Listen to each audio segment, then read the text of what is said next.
ఒక్క మహిళల విషయంలో ఇంతవరకు రూపాయి ఇయ్యలే. ఇచ్చిరా?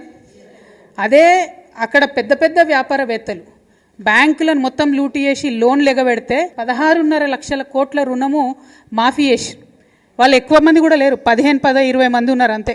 అదానీలు అంబానీలు ఆ స్థాయిలో ఉన్నోళ్ళు ఒక 15 నుంచి 150 మంది వరకు ఉన్నారు. వాళ్లకు మాఫీ చేసిన రుణము 16.5 లక్షల కోట్లు. మనం ఇవాళ నేను మీ అందరి సమ్మతితోని నేనేం అడుగుదాం అనుకుంటున్నా అంటే కేంద్ర ప్రభుత్వాన్ని 5 లక్షల రూపాయలు రాష్ట్ర ప్రభుత్వం వడ్డీ లేని రుణం ఇస్తుంది కదా, మిగతా 15 లక్షలకు కేంద్ర ప్రభుత్వాన్ని నియమందం. వాజిబే కదా నేను అడిగేది, వాజిబే. ఇప్పుడు ఎక్కువ కూడా కాదు, అది 1500 కోట్లేమో అవుతుంది మొత్తం సంవత్సరానికి. అది కేంద్ర ప్రభుత్వం ఇవ్వచ్చు కదా. నిజంగా ఆడబిడ్డల మీద ప్రేమ ఉంటే, నిజంగా ఏదో చేయాలనుకుంటే ఎందుకు ఇవ్వద్దు కేంద్ర ప్రభుత్వం? ఏమి ఇచ్చింది మనకి ఇప్పటివరకు మహిళలకు కేంద్ర ప్రభుత్వం? డైరెక్ట్ ఏమని ఇచ్చిందా? మళ్ళీ నిన్న కూడా గ్యాస్ సిలిండర్ ధర 50 రూపాయలు పెంచేసారు.